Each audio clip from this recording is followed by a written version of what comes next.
우리가 어떤 주장이나 행동을 할 때 충분한 이유나 근거를 생각하고 타인의 주장을 받아들이거나 거부할 때도 그럴 만한 충분한 이유가 있는지 신중하게 생각하는 것이 비판적이라면, 자신의 의견이나 주장을 아무런 이유 없이, 그리고 타인의 주장도 납득할 만한 이유 없이 받아들이거나 거부하는 것은 무비판적이라고 할 수 있습니다.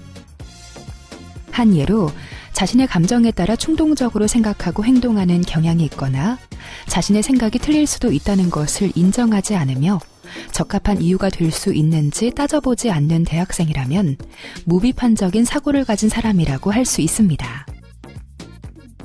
창의적 발상과 열린 글쓰기의 필자가 되려면 우선 비판적인 사고를 가져야만 합니다. 비판적 사고는 탐구의 도구로서 필수 불가결하기 때문입니다.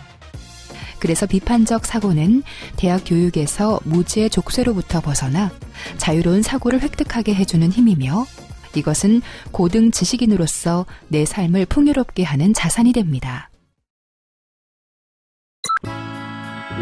이번 시간에는 창의적 발상과 관찰력 기르는 방법, 브레인스토밍이란 무엇인지, 브레인스토밍을 활용한 글쓰기, 그리고 열린 글쓰기 시대와 대학생의 자세에 대해 학습하겠습니다.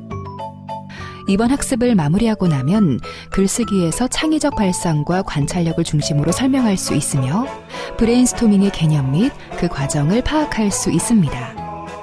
그리고 브레인스토밍을 활용한 글쓰기에 대해 설명할 수 있고 열린 글쓰기 시대에 한밭 대학생의 마음 자세를 설명할 수 있습니다.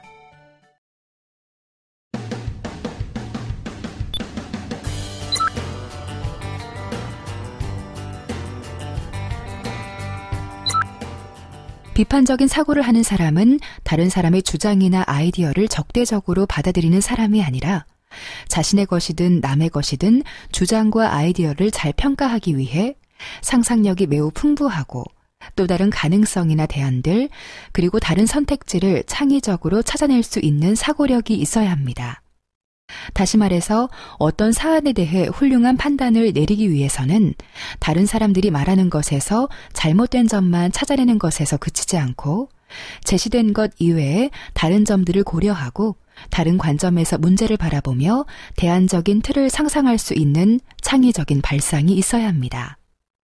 이번 학습에서는 글쓰기에 있어 필자에게 창의적 발상이 얼마나 중요한지 그 의미와 범주를 함께 살펴보도록 하겠습니다. 발상의 사전적 의미는 어떤 생각을 나타냄 또는 그 생각입니다. 유의어로는 착상, 아이디어, 구상, 생각, 착안 등이 있는데요. 즉, 구상하거나 착상할 때 필요한 아이디어로서의 생각이 발상의 본래적 의미에 가깝습니다. 그렇다면 아이디어로서의 생각인 발상이 중요한 이유는 무엇일까요? 개인의 독특한 체험이 녹아있는 맹아적 생각덩어리가 발상이기 때문입니다. 좋은 발상은 좋은 글감을 유도하여 글쓰기의 첫 발걸음을 잘 내디딜 수 있도록 이끌어줍니다. 발상은 대상에 대한 개성적 착상이므로 글쓰기를 진행할 때 가장 먼저 떠올리는 미정형의 말랑말랑한 생각들이라고 해석할 수 있습니다. 따라서 자유연상이나 마음의 지도 그리기를 통해 자신이 표현하려는 소재의 윤곽이나 단상들을 정리하는 것은 발상을 훈련하는 좋은 방법이 됩니다. 발상은 미술 시간에 그림을 그릴 때에만 중요한 것이 아닙니다. 글쓰기에서도 발상이 중요한데요. 좋은 발상이란 머릿속에서 상상만으로 그려지는 것이 아닙니다. 상투적인 기존의 관점에서 벗어나 새롭고 독창적인 인식을 가져오기 위해서는 온몸의 발상이 중요합니다. 그렇다면 무엇을 어떻게 발상해야 할까요? 예를 들어 귤에 대해 표현하고자 한다면 숱하게 많은 다양한 대답들이 나올 것입니다. 이를테면 노랗다라는 색깔을 중시하는 대답, 시다 달다처럼 미각적 체험을 드러내는 대답, 귤보다 사과를 더 좋아한다는 가치 판단이 섞인 대답, 한라봉 등 품종 비교로 표현하는 대답, 배와 사과처럼 과일의 일종이라는 대답, 제주도 등 지역을 떠올리는 대답, 오렌지족 여성 혹은 남성을 떠올리는 대답, 입안에서 달콤새콤한 감촉이 귤의 매력이라는 식의 대답 등 그야말로 무수한 답변이 나올 수 있습니다. 어떠한 대답이 글의 실마리가 될지는 모르지만 이렇게 다양한 떠올림 속에서 발상이 무르익어 갈 수 있는 것입니다. 그러므로 온몸으로 생각하는 것이 좋은데요. 즉, 자신의 시각, 청각, 후각, 촉각, 미각 등의 오감각을 활용하여 지식과 체험, 직관과 상상력 등을 덧붙여 다양하게 생각의 실마리를 찾아가는 원동력으로서 발상을 숙성시키는 것이 중요합니다. 아래의 예문을 읽어보세요.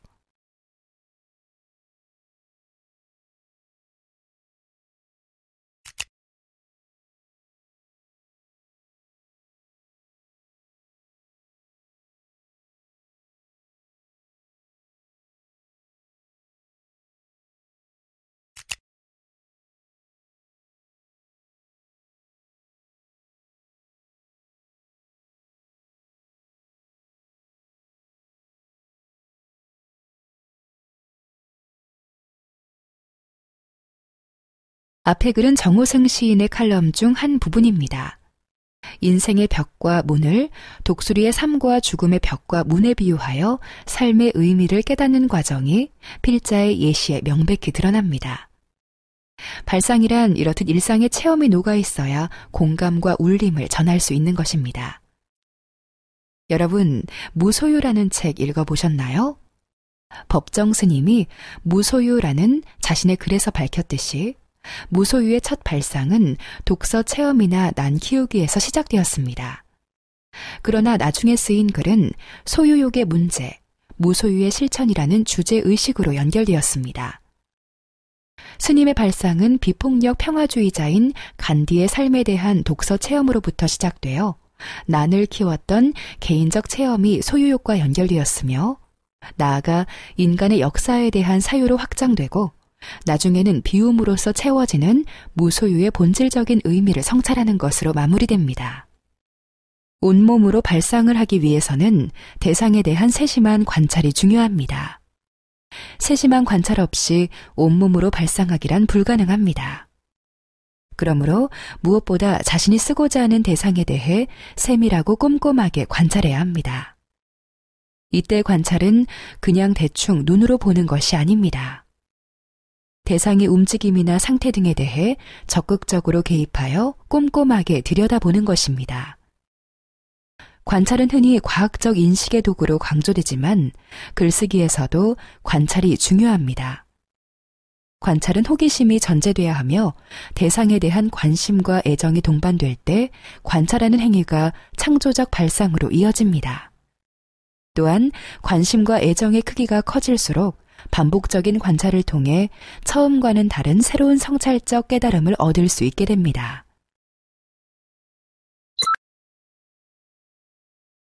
아래의 예문을 읽어보세요.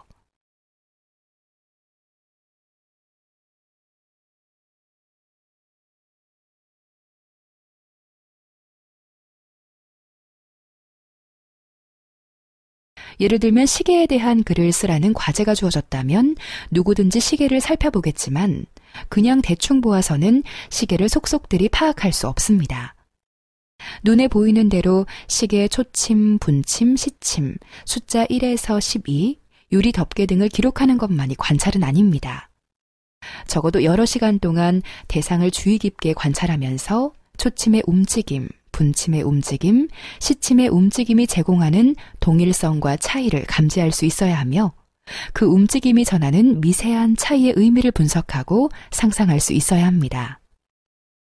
시계는 왜 둥근 모양이 주종을 이루는지, 손목시계나 벽시계의 차이는 없는지, 내 마음의 시계는 지금 몇 시인지, 그의 시계는 지금 몇 시를 가리키고 있는지, 시계 뒷면에는 무엇이 있는지, 실제로 시계를 분해해보고 다시 조립하는 등 다양한 형태의 종합적 검토가 시계를 관찰하는 행위가 됩니다. 이러한 관찰은 시계에 대한 관심과 애정, 즉 대상을 향한 간절함이 없으면 이루어지기 어렵고 다양한 관찰은 대상에 대한 자신의 직감적적 체험과 맞물려 새로운 이해와 통찰을 가져올 수 있습니다. 미술평론가이자 작가인 유홍준 교수는 나의 문화유산 답사기 서문에서 조선시대 학자의 말을 빌려 사랑하면 알게 되고 알면 보이나니 그때 보이는 것은 전과 같지 않으리라고 하면서 문화유산에 대한 관심과 애정의 재고를 말한 적이 있습니다. 발상과 관찰의 힘은 바로 대상에 대한 지극한 관심과 따뜻한 애정에서부터 발현되는 것입니다. 이러한 발상은 전환을 해야 합니다. 현대사회로 올수록 다양한 직급에서 많은 사람들이 발상의 전환을 요구합니다. 특히 회사에서 신입사원을 채용하는 경우 창의적 발상과 문제 해결 능력을 겸비한 사람을 원하는 경우가 많습니다. 이때 요구하는 발상의 전환이란 상식을 깨라, 고정관념을 뒤집어라, 역발상을 하라 등의 뒤집어보기, 새롭게 보기, 다르게 보기, 삐딱하게 보기 등 기존의 관점과 다른 새롭고 독창적인 발상들을 말합니다. 그렇다면 독창적 발상의 힘은 어디에서 비롯되는 것일까요? 바로 세심한 관찰입니다. 세심한 관찰은 사물의 표면을 꿰뚫고 본질에 육박하도록 이끌어주기 때문이죠. 그러나 세심한 관찰만으로 만족해서는 안 됩니다. 발칙하게 상상해야 합니다. 젊음의 특권은 불굴의 도전 정신에 있죠. 사물이나 대상을 무비판적으로 수용하는 것이 아니라 자신만의 새로운 관점으로 들여다보는 것. 그것이 바로 발칙한 상상으로서의 발상과 관찰입니다. 그 다음 무조건 딴지를 걸어봐야 합니다. 왜 그럴까? 과연 그럴까? 정말 그럴까? 아닌 것 같은데 혹시 이런 것은 아닐까? 등과 같이 지속적으로 물음표를 던짐으로써 문제의식을 확장하는 방법들이 발상의 전환을 가져올 수 있는 중요한 노력이 됩니다. 아래의 재미있는 광고 문구를 이용하여 패러디한 시를 읽어보세요.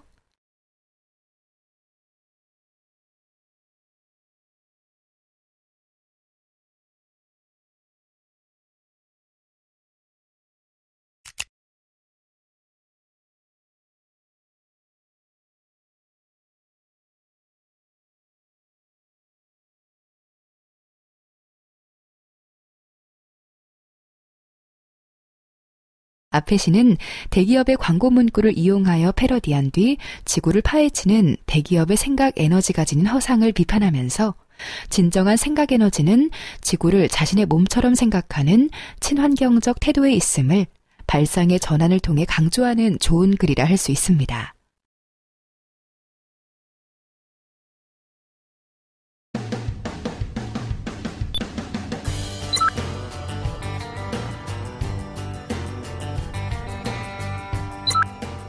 좋은 글을 쓰기 위해서는 좋은 주제를 정하는 것이 1차적 과제입니다. 좋은 주제의 기초적 요건은 글로 쓸 만한 가치가 있어야 한다는 점인데요. 사실 글의 주제는 삶의 주변에 있는 사소한 것에서 형이상학적인 관념에 이르기까지 무엇이든 될 수 있지만 그렇다고 해서 아무 소재나 주제가 될 수 있는 것은 아닙니다. 한편의 글로 쓸 만한 가치가 있어야만 주제로서의 자격이 있는 것이죠. 사소한 일일지라도 인생에 깊은 깨달음을 줄 수 있다면 좋은 주제가 될 것이고 아무리 심각한 사상일지라도 삶의 진실과 관련이 없다면 좋은 주제라고 할 수 없습니다. 이러한 자신만의 주제를 잡기 위해 처음 해야 할 작업은 주제와 관련된 연상과 열린 글쓰기의 마음입니다. 그렇다면 주제와 관련된 연상을 가능케 하는 브레인스토밍의 개념 정의부터 알아보겠습니다. 글쓰기 전 단계에서 글감 마련의 방법으로 가장 유용하게 쓰이는 기법이 브레인스토밍입니다. 브레인스토밍은 두뇌와 폭풍의 합성어로 폭풍이 있는 때처럼 머릿속에 켜켜이 쌓인 정보나 지식, 경험, 기억 등을 흔들어 깨우고 문제 해결을 위한 생각을 활성화시켜 아이디어를 생성해내는 과정을 말합니다. 필자가 주제와 집필 목적을 분명히 한 후에는 주제 전달에 유용하게 사용될 근거와 사례들을 충실하게 갖추는 작업이 필요한데 이때 브레인스토밍을 통해 주제에 대한 배경 지식을 활성화하고 문제에 대한 감수성을 높이게 되면 글쓰기가 한결 수월해집니다.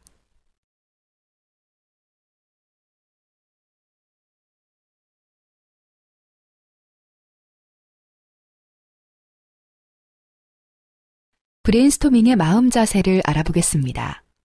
최대한 자유로운 자세와 분위기에서 아이디어 생성에만 집중할 수 있도록 합니다.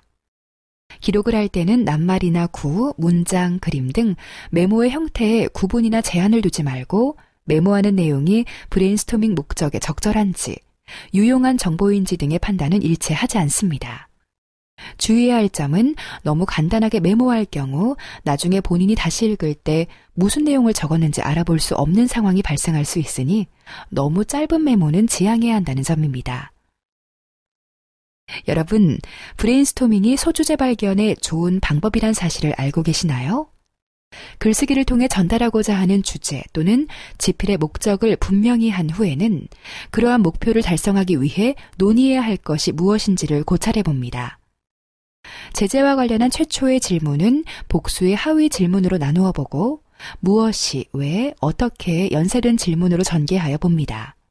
또한 배경 지식으로 참고가 될 만한 사항들을 살핍니다.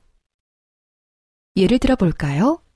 글의 제재가 다이어트이고 올바른 다이어트 방법과 이것이 왜 필요한지에 대하여 알리려는 것을 지필 목적으로 정했다면 그 이후에는 어떻게 해야 할까요?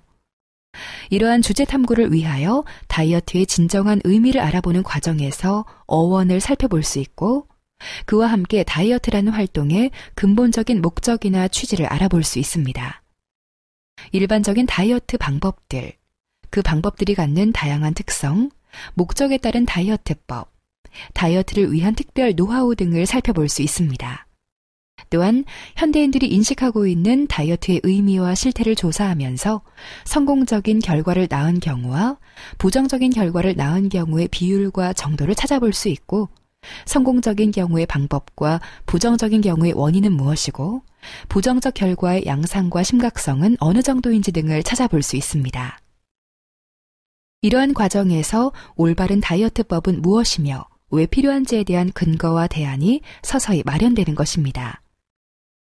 사전에 주제 탐구 활동을 통해 필자는 다이어트가 무조건 살을 빼는 것을 의미하지 않고 체중 조절 또는 체질 개선 등의 건강 문제와 아름다움 추구라는 다양한 목표를 위하여 식이요법을 하는 것으로서 무엇보다 다이어트의 목적을 분명히 하는 것이 본인에게 맞는 다이어트법을 찾는 지름길이 된다는 사실을 알게 됩니다. 이러한 주제 탐구 활동은 지필 전 단계에서 상당히 중요합니다.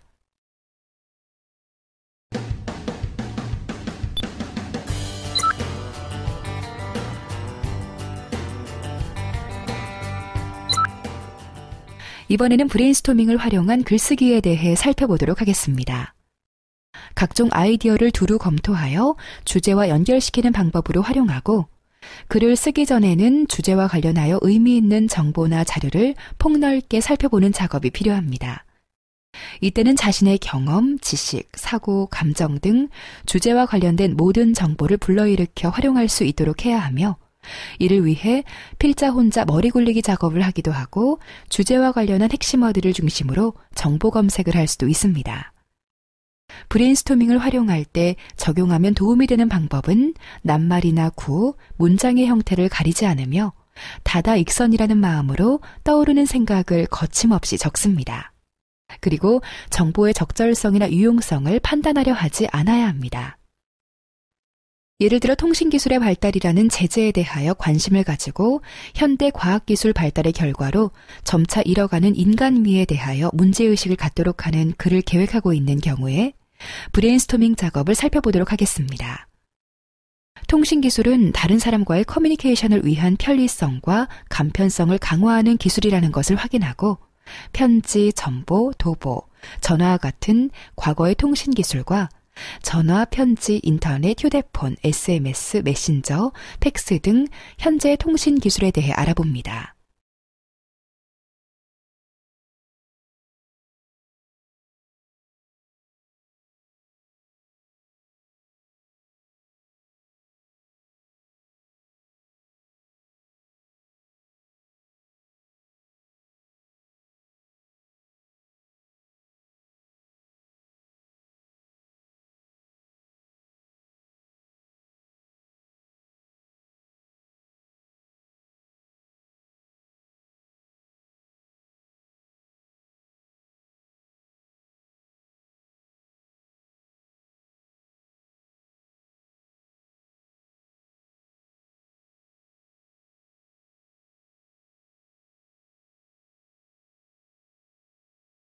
독창적인 아이디어를 얻기 위해서는 주제와 관련한 핵심 문제를 자유롭게 나누어 나가면서 그 조각들로부터 다시 사고를 가지치기 할 수도 있고, 평범한 소재와 진부한 전개에서 벗어나기 위해 주요 화두에 대해 이례적이고 독특한 문제 해결 방법을 생각해낼 필요가 있습니다. 일상적으로 사용하는 개념들을 의도적으로 분석하고 차별화해 보거나 다양한 것들 속에서 유사관계, 동일성 등을 식별해 볼 수도 있습니다. 브레인스토밍으로 열린 글쓰기를 완성하기 위해서는 개인적인 지식과 경험에 의존하여 혼자 머릿속으로 작업하는 방법을 지향합니다. 정보의 한계를 벗어나지 못하고 특정한 성격의 정보에 생각이 맴돌 수가 있기 때문입니다. 그러므로 필자 스스로 발상을 전환하기 위해 기타 인터넷 등의 각종 정보를 두루 살피면서 아이디어를 생성해보는 것도 좋은 방법이 되고, 정보 검색을 병행할 때에는 글을 흥미롭게 시작하기 위한 서두어의 아이디어나 의미 있는 통계 또는 인용이 될 만한 정보를 함께 메모해 둔다면 집필 과정에 적지 않은 도움이 될 수 있습니다.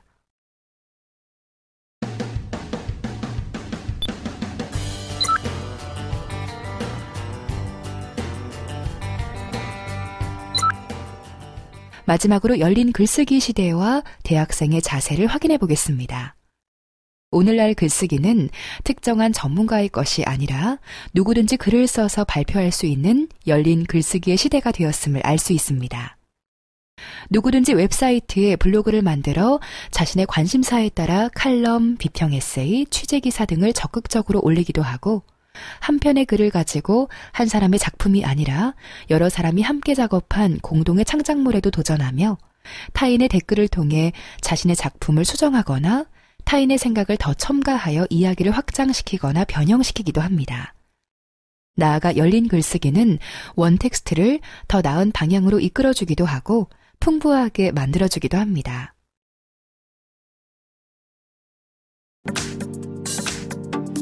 오늘 학습한 내용을 떠올리며 간단한 퀴즈를 풀어보겠습니다. 문제를 잘 읽고 정답을 선택해 주세요.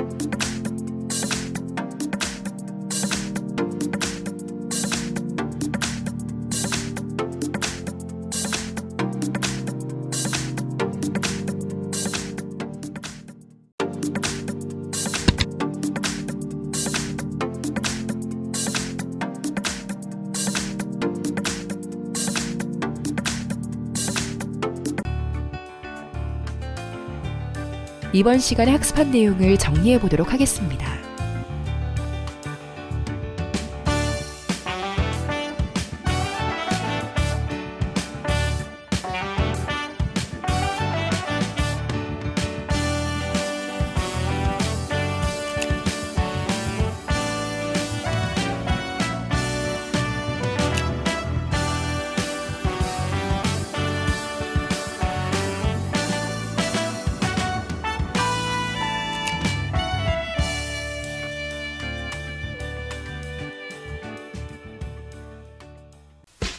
이번 시간에는 글쓰기는 창의적인 사고에서 시작된다에 대해 알아보았습니다.